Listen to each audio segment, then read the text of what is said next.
Kadang-kadang hidup itu seperti jebakan tikus yang disamarkan jadi taman bermain. Awalnya kita cuma lihat tawaran kecil yang kelihatan manis. Cuma satu klik, langsung bisa beli barang tanpa bayar sekarang. Bayar nanti aja. Bulan depan, katanya. Manusia mana yang nggak tergoda? Tapi ketika bulan depan itu datang, kita nggak sadar kalau yang datang bukan cuma tagihan, tapi juga rasa panik, stres, dan rasa bersalah yang numpuk kayak cucian kotor. Pay later dan pinjol memang tampak seperti sahabat baik yang datang di saat kita kepepet. Tapi sayangnya, banyak yang nggak sadar kalau dua hal ini bisa jadi pintu gerbang menuju krisis finansial kalau dipakai tanpa kendali. Mereka nggak jahat, tapi kalau nggak ngerti cara mainnya, kita yang bisa babak belur. Sekarang, kalau sudah terlanjur masuk ke dalam lingkaran setan itu, apa kabar cara keluarnya? Apa harus kabur, ganti nomor, sembunyi di balik tumpukan bantal? Nggak, masih ada jalan. Tapi jalannya bukan jalan tol yang mulus. Kadang harus lewat semak-semak, naik bukit, dan melewati banyak gangguan sinyal. Hal pertama yang perlu dipelajari adalah mengenali bentuk jeratannya. Banyak orang ngira mereka masih aman-aman aja, padahal sebetulnya udah mulai dicekik pelan-pelan. Pay later itu nyamar jadi solusi instan. Cuman karena nggak disuruh bayar sekarang, bukan berarti itu gratis. Justru disitulah siasatnya. Begitu keterusan, rasanya kayak makan gorengan pas lagi lapar. Nggak kerasa udah 5 biji, baru nyadar pas minyaknya udah habis. Banyak orang nggak sadar mereka kecanduan karena bentuk kecanduannya nggak kelihatan. Nggak kayak rokok yang bisa dilihat di tangan, atau kopi yang kelihatan dari gelas. Kecanduan utang itu sembunyi di balik notifikasi dan email penawaran cicilan. Dan yang bikin lebih licik, ada rasa bangga semu yang muncul ketika limit pay later-nya naik, seolah-olah itu prestasi. Padahal itu tanda bahwa kamu makin dipercaya untuk berutang lebih dalam. Bukan berarti kamu makin kaya, tapi makin didekatkan ke jurang utang.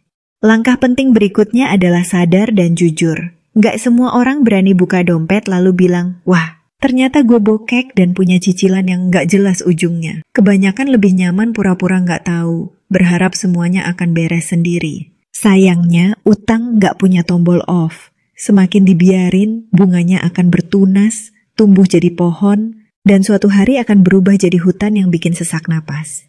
Mulai dari mencatat semua utang, iya semuanya. Mau itu pinjol, pay later, utang teman, atau utang ke warung sebelah. Jangan ada yang ditutup-tutupi. Tuliskan nominal, tanggal jatuh tempo, bunga, dan siapa kreditornya. Ini bukan untuk bikin stres, tapi buat membuka peta. Karena kalau nggak tahu peta, mana bisa tahu jalan keluar. Setelah semuanya dicatat, lihat dan analisa. Mana yang bunganya paling besar, mana yang jatuh temponya paling dekat, mana yang bisa dinego.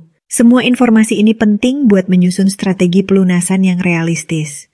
Orang yang terjebak pinjol biasanya punya 2 beban. Beban uang dan beban mental. Yang pertama bisa diukur, yang kedua lebih bahaya karena nggak kelihatan. Malam-malam susah tidur, siang hari cemas, dan mulai menghindar dari interaksi sosial. Karena itu, penting banget untuk membangun keberanian buat hadapi kenyataan. Jangan sendirian. Bukan berarti harus diumbar ke semua orang, tapi setidaknya cari satu orang yang bisa dipercaya untuk diajak diskusi. Bisa keluarga, sahabat, atau bahkan konsultan keuangan. Kadang dengan cerita aja, beban di kepala bisa lebih ringan.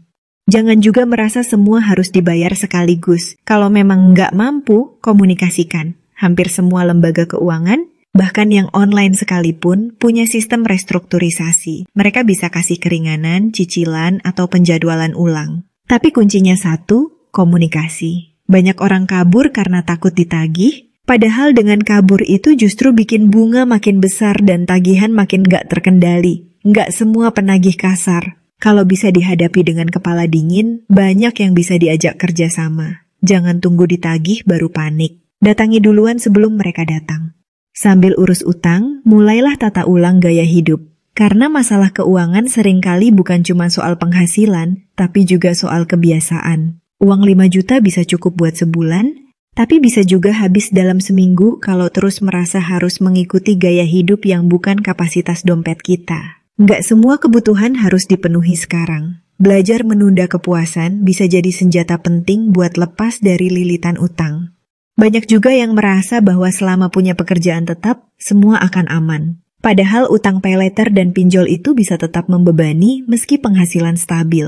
karena rasa nyicilnya ringan itu kadang menipu. Kumpulkan 5 cicilan ringan dari 5 platform berbeda, tahu-tahu setengah gaji udah habis buat nutupin semuanya. Maka dari itu, evaluasi semua pengeluaran bulanan. Mana yang bisa dipangkas, mana yang bisa dihilangkan sementara. Hidup sederhana bukan berarti hidup menyedihkan. Justru kesederhanaan bisa jadi jalan pulang dari kekacauan finansial.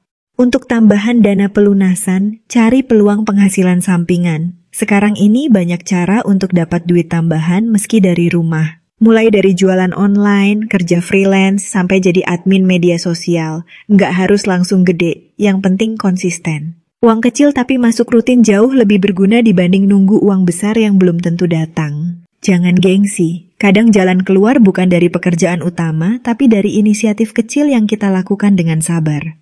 Jangan tergoda pinjol lain untuk menutup pinjol yang lama. Itu bukan solusi. Itu gali lubang tutup jurang. Bikin masalah baru yang lebih besar. Ini seperti pakai api buat matiin api. Yang ada malah kebakar semua. Memang terlihat seperti jalan keluar cepat, tapi sebenarnya memperpanjang penderitaan. Fokus pada penyelesaian satu persatu. Kalau memang sangat terdesak dan gak ada jalan lain, pertimbangkan bantuan keluarga atau teman dengan komunikasi yang jujur. Tapi jangan sampai itu malah jadi kebiasaan. Minta bantuan sekali oke, tapi jangan sampai jadi pola lari dari tanggung jawab. Kalau tagihan datang dari pinjol ilegal, yang suka ancam-ancam, sebar data, atau main kasar, itu beda urusan. Jangan panik, laporkan. Ada jalur hukum dan lembaga yang bisa bantu, seperti OJK dan Satgas Waspada Investasi. Jangan biarkan rasa takut menguasai logika. Mereka mungkin berisik, tapi kalau kita tahu hak kita sebagai konsumen, kita bisa lebih tenang. Simpan bukti komunikasi, blokir nomor yang mengganggu, dan fokus pada penyelesaian dari yang legal dulu.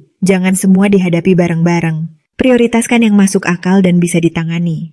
Utang memang bisa bikin hidup sempit, tapi bukan berarti selamanya. Banyak orang yang pernah jatuh dan bisa bangkit lebih kuat dari sebelumnya. Kuncinya ada pada komitmen untuk berubah. Disiplin buat konsisten, dan kesabaran buat jalanin prosesnya. Kadang prosesnya lambat, kadang ada mundur sedikit, tapi selama arahnya jelas, kamu pasti bisa lepas juga.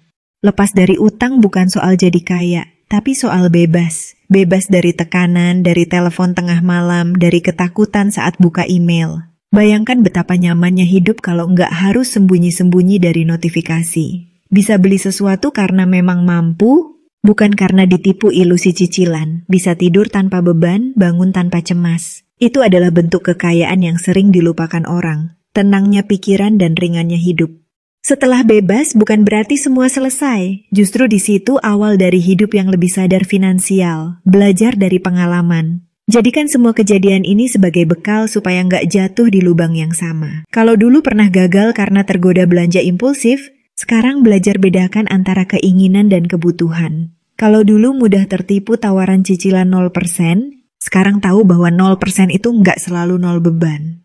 Bangun sistem keuangan yang lebih sehat. Mulai dari punya dana darurat. Meskipun kecil, itu bisa jadi benteng pertama supaya nggak kembali lari ke pinjol saat ada kejadian tak terduga. Disiplin nyisihin uang bulanan, meski sedikit. Karena yang penting bukan besar kecilnya, tapi kebiasaan yang dibentuk. Kalau bisa tahan godaan hari ini, itu sudah kemenangan besar. Dan yang terakhir, jangan malu untuk belajar lagi soal keuangan. Banyak orang dewasa, tapi nggak pernah diajarin cara ngatur uang dengan benar. Nggak apa-apa mulai dari nol. Banyak buku, video, komunitas, dan sumber gratis yang bisa bantu. Jangan biarkan kebodohan masa lalu terus mengikat masa depanmu.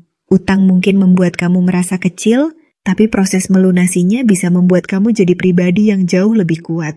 Utang pay later dan pinjol bukan akhir dari dunia, tapi kalau dibiarkan, bisa bikin hidup seperti neraka kecil yang sunyi dan pelan-pelan menyiksa. Untungnya, kamu masih pegang kendali, kamu masih bisa tarik rem, kamu masih bisa memilih jalur keluar. Jangan tunggu nanti, jangan tunggu tenang. Justru dalam kekacauan ini, langkah pertama jadi penentu. Mulai sekarang, atur napas, buka catatan, susun strategi, dan perlahan, tapi pasti kamu akan bebas. Semoga video ini bermanfaat. See you di next video.